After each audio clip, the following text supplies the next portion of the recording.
last time we left off on the Trick Play podcast talking about the Seahawks, I thought I had hit rock bottom. I thought there was nowhere further to go. I thought there was no other players we could lose. Oh how much I wish I could go back to those simpler times. We did make some moves to try to rectify it, but oh my God, this has been quite the last couple weeks for Seattle. We'll get into it right away, and I think this is we're going to talk about everything Seahawks that's gone on in the last 2 weeks. So if this segment is all over the place a little bit, it's because my fucking team is all over the place. But they've kind of re-gutted their entire roster, especially on the offensive side of the ball. Essentially every skill position except running back is out the window, starting with their quarterback. Geno Smith has been traded. And this is, I'll give my thoughts before I shoot it back to you in terms of what you think about this one, Simon. And that's just to say we'll get into all the Darnold stuff. I feel like I'm just kind of disjointed because there's so much. But in terms of moving on from Geno, as it is in most stuff in the NFL, it seems like it was about money, which sucks because over the past 3 years, having him be our quarterback, he was consistently undervalued because he gave us a top 10 level quarterback play pretty much every game. So it really sucks to lose a guy like him. I get it from that side of it, but yeah, no, when it hit my phone, I think the DK stuff we saw coming, the Lockett stuff we saw coming. This one was the hardest to swallow for me out of any of those three moves. Before I knew anything about the Darnold stuff, which we'll get into later. But this was a big move that kind of fell out of left field. Yeah, it was definitely surprising, for sure. I think I agree with you from everything that I've read about it and kind of heard. It does sound like it was a money thing, especially when you look at Darnold's contract afterwards. It does look like they just wanted a similar level quarterback at a bit of a lower pay, which kind of makes sense. It's a relatively smart move for Seattle to move on from him. But yeah, it absolutely does still hurt because the magic he was able to create, hell, the career he was able to create in Seattle in the last few years here has been pretty cool to watch. And I mean, now he's going to get the chance to keep it going over on the Raiders, reuniting with Pete Carroll, which is kind of cool in its own right. But it's certainly unfortunate, yeah. I do wish that he was able to kind of make it work in Seattle because he's been fun to watch the last little bit. But I think with all the other changes they made, it does feel kind of right to have a new kind of change of guard even at the quarterback position. We're getting a basically clean sweep on the offense, other than, like you said, Kenneth Walker. Yeah, and it's like it's so hard to, in terms of where we're at now in this specific moment, it's a lot easier to talk about it and a lot easier to be balanced on it as a Seahawks fan because I know that we got Sam Darnold for not the most absurd price and everything kind of turned out okay in that regard as much as it could. But yeah, the moment when that first hit, it's just like, why are we subjecting ourselves to this quarterback market when we have a guy already that is this high level of play? I think the Raiders, it depends on the supporting cast around him to a certain extent. But if they can give him a good offensive line and give him a couple good weapons, like I think people are going to be surprised with what he can do. He consistently didn't have that in Seattle and still performed to a top 10 quarterback level week in and week out. He has his moments where he makes some dumb mistakes, but even the further as his career in Seattle went on, we saw those get lessened, and he'd make those throws that probably 5 other quarterbacks maybe can make in the NFL. It's a hard loss to take, but again, it's easier to swallow with Darnold, but it's still, even just for the character side of it. Yeah, no, it was somebody who was so easy to root for, knowing his story coming into it, and that's a hard guy to lose. It definitely is. I mean, you can tell he was a massive leader in the locker room and a veteran guy. He played behind so many legends, even before he got that starting job. I think you're absolutely going to lose that locker room presence bringing in Darnold, I think, to a certain degree. And that's not me saying that Darnold isn't a leader, because we haven't seen any evidence that he isn't. I just imagining that he's anywhere near Geno's level at that part of the game is kind of, I don't know. You're certainly losing. It's impossible to know. Obviously, I mean, like, a lot of the stuff we saw with Gino, I mean, was the whole "you wrote me off, you don't write back," and the comeback story of it all. And Sam Darnold seems a lot more muted. Even a lot of the social stuff the Seahawks have put out. He did like a video with Rainn Wilson, Dwight Schrute from The Office, where he's welcoming him to Seattle. That was so and awkward. It was very awkward, and Sam Darnold's just sitting there, and I'm just like, it's a cool thing, but it's like I couldn't finish that video. He's just like, wow, this is so cool. Yeah. I like The Office.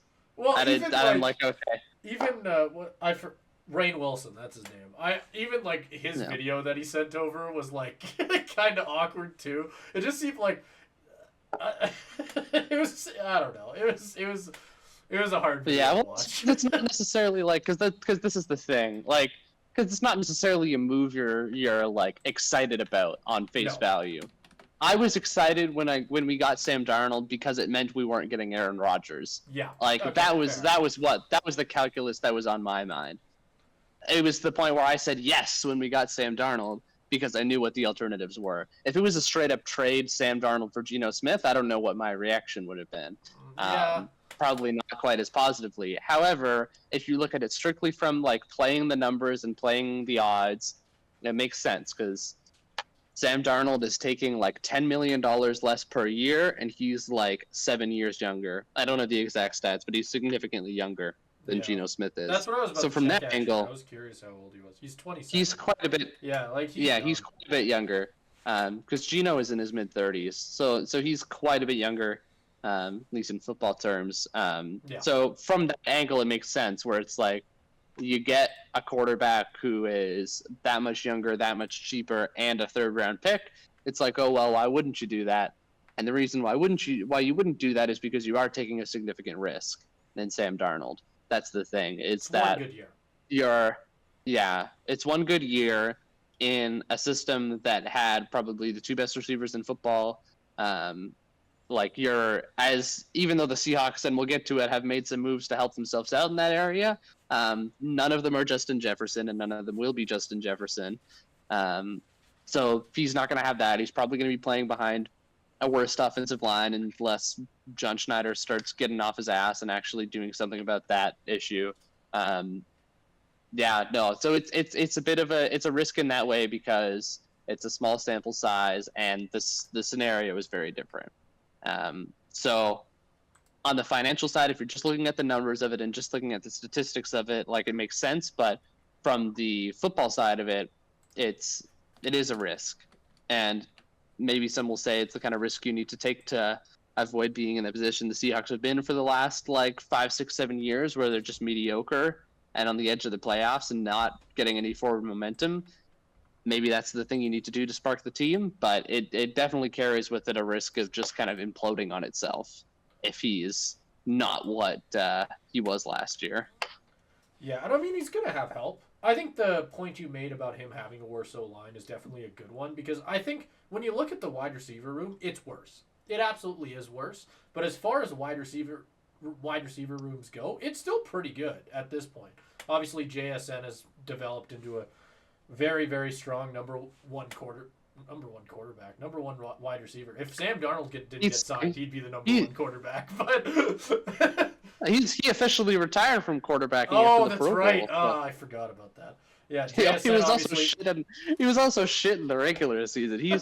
They called like 2 passes for him, and both of them he just there was no reading of the defense involved. He was just like, nah, fuck it, I'm throwing the balls in my hands. Ball is out.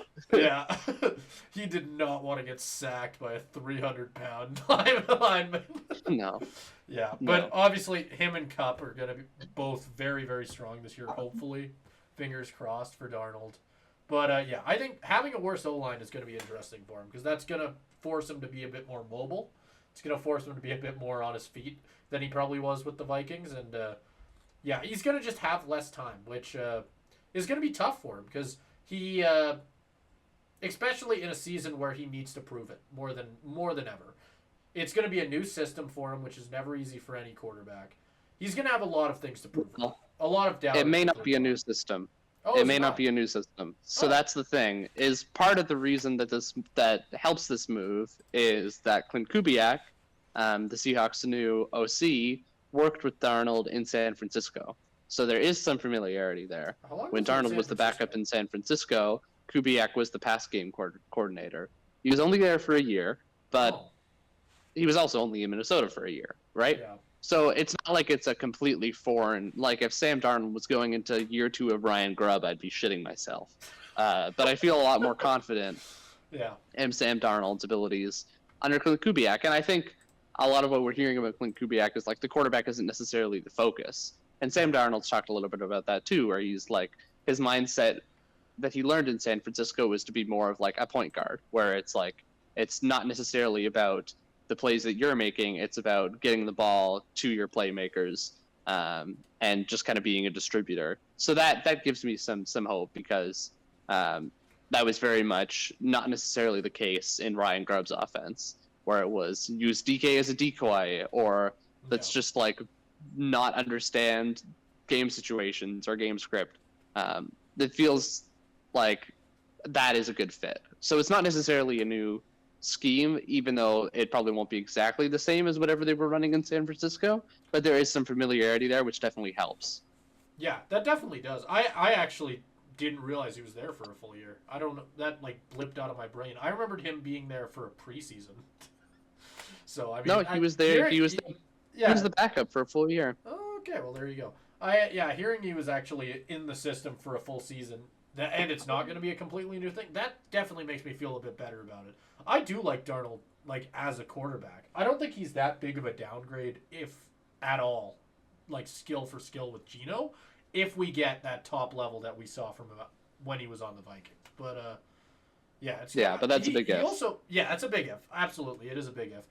And I like the point you made there about just the fact that he's not going to be the focus.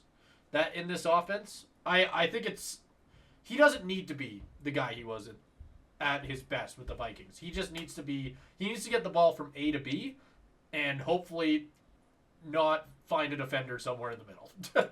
That's going to be his entire job this year. Like he doesn't have to be Patrick Mahomes. He doesn't have to be Pro Bowl Sam Darnold. He just needs to do enough to win football games, and I think he can do that.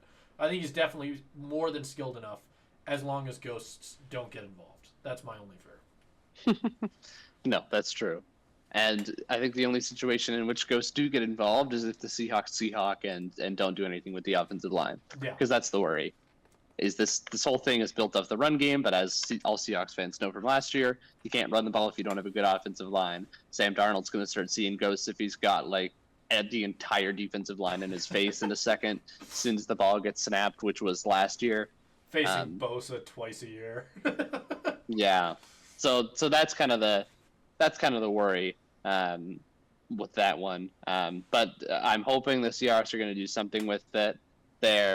Tevin Jenkins came on a visit either today or yesterday. And so hopefully that they're able to work something out there. I hope so, because we need somebody. Like, I don't know. I think it was before the podcast you were saying that they literally don't have a left guard listed right now. Yeah, it's really bad. But they have made moves to fix other holes on their roster. You know, maybe they aren't prioritizing this at all. They're not. Like, maybe you should have done the offensive line before you did all this other stuff. But they were addressing some holes on the receiver side that came about because the DK trade that we talked about in last episode, as a theoretical, it actually happened. So DK is going to the Pittsburgh Steelers for, I believe it was a second round pick, and then it was like the Seahawks got a 7th and the Steelers got the 6th, or vice versa. I don't remember. That sounds right. It was something like that. But this one, I mean, we knew it was coming. We talked about it right the day before it happened. And it's sad. It's sad to see a player of DK's caliber go. That was a lot of money that the Steelers paid him. And again, I think that's probably the reason. Again, this is a lot about money. Both Geno and DK, I think John Schneider did a press conference to say these weren't necessarily moves that they had planned. This was contract extensions weren't going anywhere. And so it was clear they were so far apart that it wasn't going to be breached. So you trade them to get some value for them. And as shitty as it is, I guess it makes sense. But no, DK leaving to the Steelers. I believe you might have checked my math on terms of how big the contract was, but it's like 5 years, 100 and It's a lot something. of money. Yeah, It was a lot of money. It's a stupid amount of money. I honestly, I'm kind of a little bit of me is relieved. I actually didn't check how much we're paying Cup, so maybe I shouldn't be It's relieved. quite a bit less. It's quite It's a bit quite less. a bit less. That's good to hear because I think when I saw that contract the Steelers gave Metcalf, I was a little relieved because I think I wouldn't call it an overpay as much as it's a lot of money. It's a lot of money for a guy like Metcalf. Not saying that he isn't an absolutely incredible wide receiver, but I don't know how I would have felt about giving him it was like $25 million a year. It was a QB contract. I think it was 5 years, 100. Yeah. Yeah, like it was a QB contract almost. Like it's a nuts deal. Like good for DK. Like good for him. I do think that I hope he succeeds with the Steelers. I think that wide receiver room is going to be really fun to watch. I want a front row seat to the battle for 14 between him and Pickens.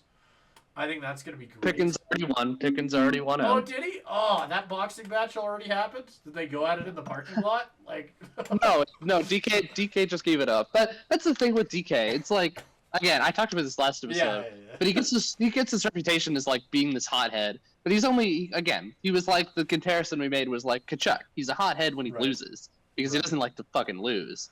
But he's not like Pickens in that he's gonna like go and be a whiny like baby about it because he's not getting targets. Like that's not what DK complains about. Right. No, that's fair. And I am just making jokes, but like, oh, you know what? That makes sense because I was seeing graphics of him wearing number 4. Is that where number he's going? 4? Yeah. That's kind of sick. That's a sick wide receiver number. But yeah, no. Regardless, I hope it works out for him with the Steelers. What's weirder is Darnold in 14 in Seattle. Yeah, actually, that the graphic they put out for it too, where it's like a slow delay and then they type 14 onto his jersey. It's almost like they knew what was coming.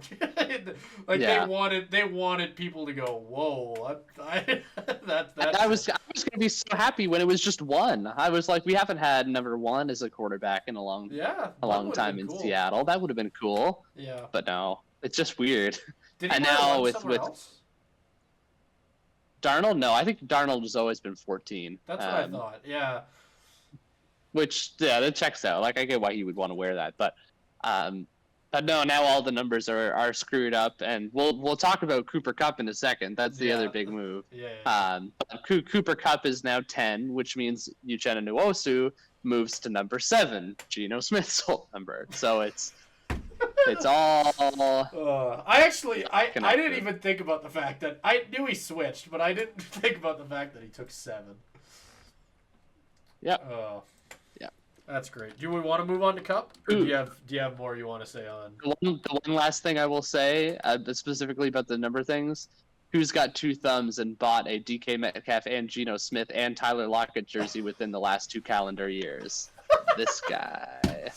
Oh, you might be the one person with worse jersey luck than me. I think I have 7 Seahawks jerseys. Oh. Only one of them is a current player now. Wow. I mean, I've needed that an number Seahawks jersey for a while. Yeah. Because mine is what Chris do you have? Carson. Okay, yeah. Yeah, that one's a bit outdated. I saw I actually don't hate the idea of a Cup jersey, but I don't know how long he'll be here.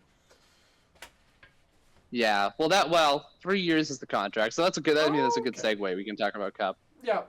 3 years. I don't know how. I don't know. Obviously, on the older side, and a big worry was it was kind of in the Lockett, similar to Lockett, although Cup I think has more left in the tank, in that where Lockett was kind of outshined by DK and JSN this year, obviously with Puka and injuries in LA, Cup kind of slid out of relevance. But I do think it's important to say, like, Cup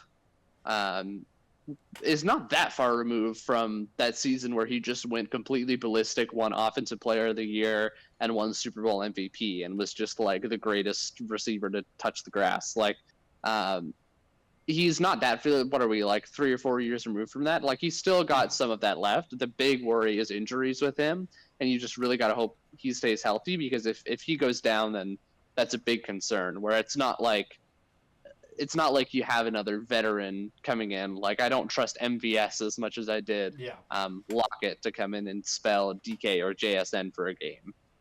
So that's the big worry. But overall, I like the move. I have my own personal feelings about Cup from having to cheer against him for 10 years.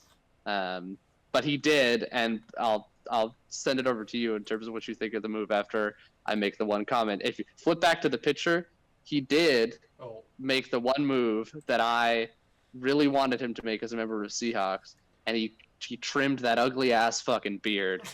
If he came up to Seattle with his pube-looking beard, I was gonna be fucking pissed, because that's the one. Because like I'll hate on Niners, like I'll hate on Nick Bosa, and I can hate on Kittle, because they're just like, outside of rivalry hate, they seem like not great people, and I can just kind of rag on them. More Bosa than Kittle, obviously. I was gonna say, but Kittle seems like a pretty good dude. Kittle seems like a good dude. He's just annoying as fuck. Yeah. Bosa is more just a genuinely not great person. But with Cup, I could never like. He's not necessarily annoying. I just like, he's good, which makes him annoying, and also just like that beard pisses me off. It pissed me off so much, and I'm so glad that he decided to buy a pair of trimmers. Like, it was just awful. I wonder if that was in the contract. Needed to buy better. If I'm Josh, that's the first thing I'm writing down. Buddy, get a fucking razor or something. Like, Jesus. Yeah. I mean, as a fantasy football owner of Cooper Kupp that one year that he went absolutely nuts, I'm a big fan of him coming to Seattle. He made a big fan out of me as I wanted to quickly pull up that majestic thing. Look at that monstrosity. How do you God. have so much down here and nothing up here? Mm-hmm. Like, how does that happen? It's just so wispy. Yeah. It's okay. He's gone away from his. It's okay. We don't need. He's a Seahawk now. We're not allowed to bully him anymore. Yeah, he's not like his kind of laid back, not caring LA stoner area. Yeah. He's a chill flannel wearing Seattle stoner now. Yeah, exactly. Like chill, like coffee shop, non-name brand coffee shop goer. Can't be showing up with a beard like that in one of them. They'll think you're homeless. Yes. Oh God. Yeah, I mean, I'm a big fan of them bringing him in. I agree with you. I think injuries is the big concern. You have to worry about that. I was gonna quickly pull up his numbers from last year just because I was curious and I didn't actually look at them beforehand. But yeah, 700 yards, 6 touchdowns. He only got into how many games did they put it? Let's see. Where the hell is it? Oh, not maybe a lot. They didn't put. Maybe they didn't put how many games. Why would they not do that? Come on. Oh, there we go. It was not a games. lot. He was out for a significant portion of the season. Ooh, yeah. Actually, if you want to talk about injuries, 2024 only got into 12 games. 2023, 12. 2022, 9. The last time he got into every single game in a season was back in 2021, which was a pretty memorable season for him, obviously, for a lot of obvious reasons. But, yeah, I think when he's healthy, you know what you're getting with Kupp. I think, and we were talking about this a bit beforehand, if he does go down, and if he does miss a lot of time, I don't know if the wide receiver room in Seattle is deep enough to really make up for that. MVS as a second wide receiver is a little bit interesting. Bobo moves up to the number 3. I'm just curious what you think on that. Do you want them to maybe, whether it's drafting a wide receiver here or trying to bring in another depth guy in free agency? What do you think? What should they do? Well, it's tricky. Well, I think the depth guy they brought in the free agency is MVS, as unappealing as it is. Like, because the reality is that the Lockett DK JSN pairing was a bit of an anomaly. Because I mean, JSN on a rookie contract, you can Lockett at kind of the end of his skill, but where he's still reliable. You're not going to have a trio that good again. So with Kupp, I think it's the best you can do. In terms of what I would do, I wouldn't get another free agent because I think at that point you're just scratching the same itch twice. Like you got Kupp as your kind of replacement your DK replacement necessarily. And then you're getting MVS as your depth guy. To kind of do that again, like I think Bobo works perfectly fine as a depth guy. Like he's a good receiver. But I would not be opposed to drafting somebody. Whether it's in kind of like, I wouldn't want to do it with our first round pick. Yeah. That's an offensive lineman, John Schneider. That's an offensive lineman. You're drafting an offensive lineman. That is a left guard. Hit the hip. Yes. Tyler Booker. You are looking at this and getting very sleepy and want to draft Tyler Booker, you know? It needs to be a left guard, as shown by ESPN, not even having the left guard title on their website. Left tackle, center, right guard, right tackle. What are we doing?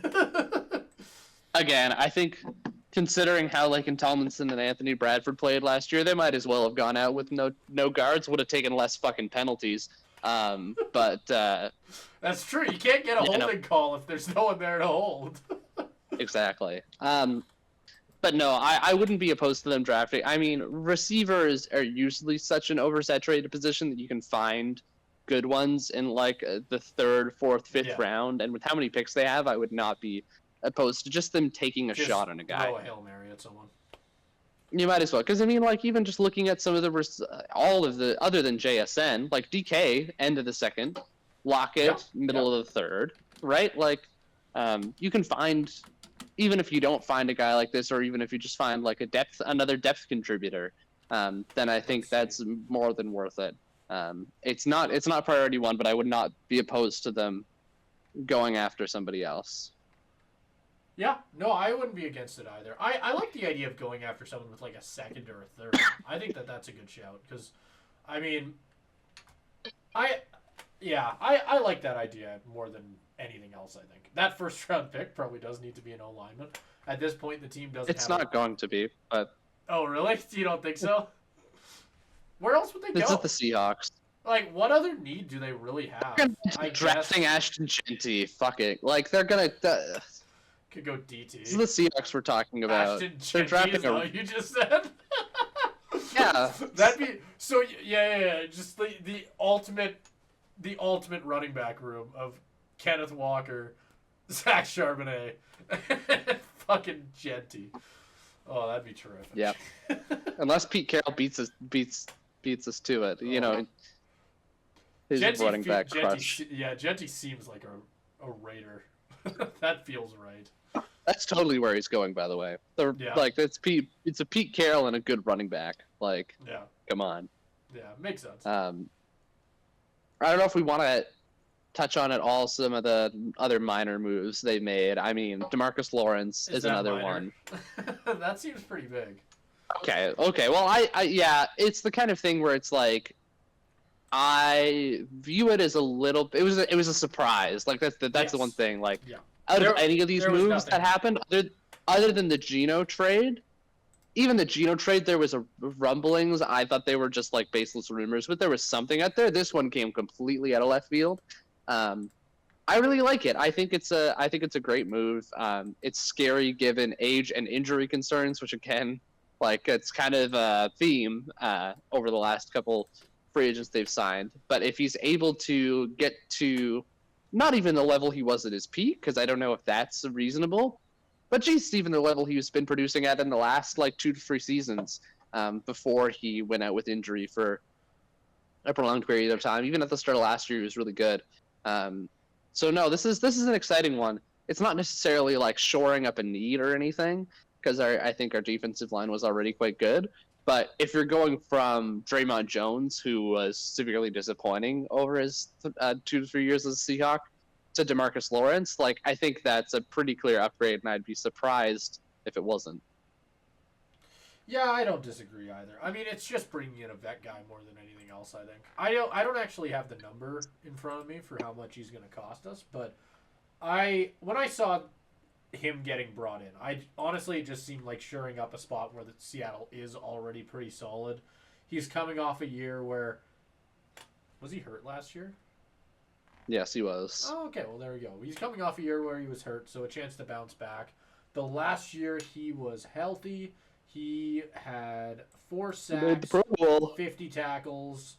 How many TFLs? Do they got TFLs on here? doesn't look like it because I cannot find it. But he's had a pretty solid year. Yeah, Pro Bowl, exactly. I mean, he's a good defensive lineman. He made the Pro Bowl the 2 years before he got hurt. Okay, So. well, there you go.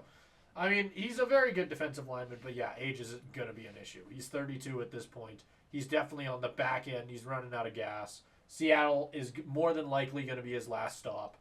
But that's not a bad thing. Hopefully Seattle can get a little bit more juice out of him before he's done. I will say, because I think there's not much more to it than that, but I will say one of the more exciting things to come out of this was the interview that he did with, I don't know if you've seen this, but it was with Hawk Blogger. It was just like a Seahawks news site. But he did an interview with this guy, and in the interview, I don't know how he got the quote, but the quote was essentially like, yeah, like I would have wanted to stay in Dallas my whole career, but we both know they're not going to win any Super Bowls. Yeah. Which is saying he I thinks Seattle's going to win a Super Bowl. Yeah. Darnold's the guy, baby. Cooper right. Kupp's going to have another 2,000-yard year. Let's do it. And I don't know. I have a lot of hope in it. Like, I honestly think at the end of the day, and I mean, well, I'll briefly give. I'm sure this segment's already gone on long enough, but I'll give a brief. Okay, I'll give my brief obligatory shout out to the Ernest Jones re-signing. Oh my God! Like if they didn't do that, they were just like every other move that. Because you look at all these other moves, and it's like they're more flashy, they're more big names. The Ernest Jones re-signing is bar none their best move of the offseason. They have not and will not make a better move than this. I cannot state how important he was. I cannot state enough how important he was to this defense. For the price they got him at, too, it was a steal for 3 years. Incredibly good value. And he also apparently helped recruit Cooper Kupp in the end. So he's already doing work on that side, given that they played together in LA. No, it's such an important player for the Mike McDonald defense. And yeah, if anything gives me faith, honestly, it's that, because we looked like a different team when he was out there, especially like obviously on the defensive side of the ball. The offense is more of a question mark at this point. The offense is a different team. The offense is an entirely different team. Yeah. I have hope. The one thing that I will say for it is just to say we needed a shakeup to a certain extent, because we've been going 9-8 and 10-7 or something of that ilk for the last 5 years. Even before Russ left, that was kind of the, like, we had that one off season with Russ where Russ got hurt and we went like 5-11 or whatever. But other than that, it's been consistently mediocre, consistently either missing the playoffs by a game or getting in the wild card round and getting our asses kicked, or missing the playoffs by a fucking strength of victory or some shit. But we're on the bubble. We're never actually in the spot where we need to be. So I get the need for a shakeup at this point. And if John Schneider is being truthful in that a lot of this kind of came out of the blue, where they didn't necessarily plan this out, to do this kind of retool on the fly and more or less replenish your pieces in the span of a week without it necessarily being pre-planned is very impressive. It was hard to see the vision throughout all of it because there was a lot of decisions that seemed questionable in the moment. But looking at this roster now, from where we were even last time we recorded, I feel a lot better about it. And I feel like they've utilized free agency in a smart way so far. And injury luck and whatever could get us down. But as it stands right now, other than the glaring hole on the offensive line, I'm potentially more confident in this team than I would have otherwise been. Yep, and I don't necessarily disagree either. I do think it was definitely time to switch something up. I think there's a lot of ways that it could go wrong, but if we happen to live in that 1 in a million world where Cooper Kupp doesn't get hurt, Darnold lives up to what he did with the Vikings last year, and the O-line works magically without a left guard with only 4 guys out there. I mean, it'd be pretty special. That'd be pretty cool for sure. So I think there's a lot of potential with the team. There's just a lot of risks to me. It's a high risk, high reward type team. Expect more on the offensive side to me is the way I'd look at it. Yeah. because there's a lot of ways that it could go wrong. But if everything works out well, I mean, you got a good offense. There's a lot of reasons to think that the defense is going to be spectacular as well. They might be a tough team to beat in the NFC this year. Yeah, and hopefully the rest of the division is kind of what it was looking like last year, where LA was the only real threat, and San Francisco has just been jettisoning all of their jettisoning all of their pieces, and the Cardinals are the Cardinals. So I mean, hopefully this kind of gives us a way in, because it's at least something. It's a change, something to spark kind of form momentum.